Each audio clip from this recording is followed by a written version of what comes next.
अगर हम गलत हैं तो हम सर तस्लीम खम करके हमेशा के लिए इनके आगे झुक जाएंगे। अगर ये गलत हैं तो इनसे हम कहेंगे कि आप हज़रत मुजद्दिद अल-फ़सानी और आला हज़रत और पीर मीर अली शाह साहब की तालीमात के मुताबिक अहले सुन्नत का नज़रिया पेश करें। और आप यकीन जानें, अगर हनीफ़ कुरैशी साहब आते हैं और हम इत्तिफ़ाक़ राय से अहले सुन्नत के मुत्तफ़िक़ा नज़रिया पर आ जाते हैं, तो मैं ख़ुद हनीफ़ कुरैशी साहब की दस्तबोसी करके कहूँगा कि आज के बाद इन्हें कोई राफ़सी न करार दे। और ये सारी दुनिया जानती है कि हमारे इस प्लेटफार्म से जब उन्हें राफ़सी कहना छोड़ दिया गया तो कायनात में कोई दूसरा बंदा उनको राफ़सी नहीं कहेगा।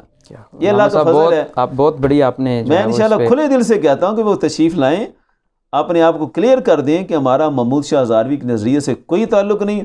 जिन बातों पर हमें तहफ़्फ़ुज़ात है उन बातों पर क्लियर करें। वैसे भी उन्होंने तौबा का ऐलान किया है, तो हम भी वो उमूमी तौबा के बजाय वो मखसूस जो उनके मामलात हैं उन पर क्लैरिफिकेशन ले लें और अपना मौक़िफ़ उनके सामने पेश करें, बैठ कर अच्छे माहौल में।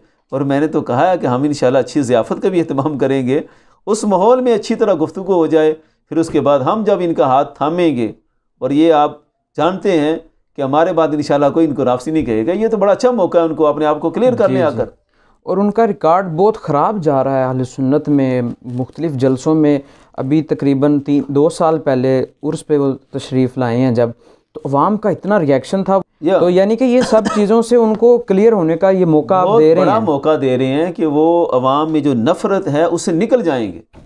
आपकी तरफ से इस चीज़ की गारंटी? मैं आपको खुले दिल से कहता हूँ, ऐसे मैं उनका हाथ चूम कर दस्तबोसी करके उनको रुखसत करूँगा कि जनाब आपने हमारे तहफ़्फ़ुज़ात को दूर कर दिया। बस एक दफ़ा तशरीफ़ लाएँ और अच्छे माहौल में बात हो, और आकर वो अपने आप को क्लियर करें कि हम महमूद शाह हज़ारवी को उसी तरह राफ़सी समझते हैं कि जिस तरह हमारे मशाइख़ ने समझा, और उसके तमाम खुलफ़ा को हम उसी तरह राफ़सी समझते हैं जिस तरह हुज़ूर मुहद्दिस आज़म पाकिस्तान हज़रत अहमद सईद कादमी साहब, और बहुत बड़ी फ़हरिस्त है उलमा की जिन्होंने इनको राफ़सी करार दिया, उनसे किनारा कशी करके अहले सुन्नत के नज़रिए पर आएँ तो मोस्ट वेलकम। ये हनीफ़ कुरैशी साहब जब डॉक्टर साहब जेल में गिरफ़्तार हुए थे तो इस पर इसका बयान था कि मैं अदालतों में जाकर दलाल दूँगा।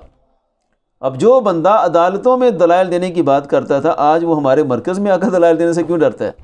बिल्कुल, अगर तो वो इस पे अपने आप को हक बजानिब समझते हैं तो मैं हनीफ़ कुरैशी साहब आपको एक पैगाम दूंगा कि आपका ये हक बनता है। आप एक तरफ बात करते रहे हैं अदालत में मुनाजरे की, उसके और भी अलावा मैंने भी आपके बयानात सुने, तो आपको इसमें जो है वो अलामा साहब के साथ बैठना चाहिए ज़रूर। 4 साल से तकरीरें कर रहे हैं। देखें, हमने बड़े महज़ब अंदाज से उन्हें दावत दी कि आएँ मिल बैठ कर मसला हल करें। आप हमें कहते हैं कि आप लोग गुस्ताखी करके काफिर हो चुके हैं, क्योंकि इन्होंने फतवा नारोवाल में हम सबको काफिर करार दे दिया। हम कहते हैं कि राफ़सी हो चुके हैं। अब मसला बड़ा गंभीर है, हम बैठे दोनों तरफ से, यानी दोनों तरफ से हम एक्सट्रीम पर हैं। अच्छा, हम उस एक्सट्रीम से निकलें। हनीफ़ कुरैशी साहब को इतने गैर भी नहीं है कि एक मौका था कि जब हम बैठते भी थे इकट्ठे, वो भी एक मौका था। धरनों में इस तरह के मौके बने हैं, उस वक़्त ये चीज़ें सब अयान नहीं थी। वल्लाहु आलम इनके दिलों में क्या था। हम कहते हैं कि हम अहले सुन्नत को तो एक नज़रियाती प्लेटफार्म पर मुत्तहिद करें, नज़रिया तो वो दें कि जो हमारे मशाइख़ देकर गए हैं। तो अल्लामा साहब, इसमें मतलब कि जो आपका एक दर्द है कि हम आपस में बैठें और मिसकंसेप्शंस हैं तो वो क्लियर हों, अगर तो हैं, तो आपने जगह का इंतखाब अपना इदारा ही क्यों किया? कोई दूसरी गैर जानिबदार जगह क्यों नहीं? उनको यहाँ पे कोई थ्रेड वगैरह भी तो हो सकते हैं। आपका तो एक तंजीम वैसे ही एक जो पुराना रिकॉर्ड देखा जाए तो मशहूर है कि ये बहुत शिद्दत पसंद है। देखिए, ये हमने ये बयान दिया है, बड़ा सोच समझ कर दिया है। अगर ये बात करते हैं कि किसी दूसरी जगह पर क्यों नहीं किया, तो वो भी करके हमने देख लिया। पहले इनकी तरफ से चैलेंज आते रहे। असल में ये पूरी टीम है, ये तहरीक अज़मत आलो साहब जिन्होंने बनाई है।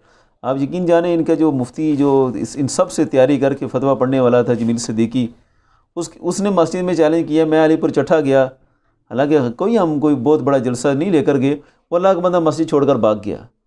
14 साल से वहाँ ख़तीब था, वो सारी अवाम ने उसके धक्के दे के निकाला। धक्के यानी कि अवाम बज़न हो गई कि ये कैसा मुफ्ती है कि बस अपनी मस्जिद में दावत देकर बैठने के लिए तैयार नहीं। फिर वहाँ इन्होंने हमारे साथ धोखा किया। फिर उसके बाद मुनाज़रा लोधरा हुआ, उसका तो बड़ा चर्चा हुआ। ये मुफ्ती हनीफ़ कुरैशी अब्बासी को भी साथ भेजा हुआ था और चमन ज़मान के साथ ही था, वहाँ भी ये भाग गया। सारा दिन हम चौकों में इधर उधर ढूंढते रहे और पता चला कि कमादों में छुपे हैं। वल्लाहु आलम ये कहाँ छुपे हैं, ये तो वही बता सकते हैं।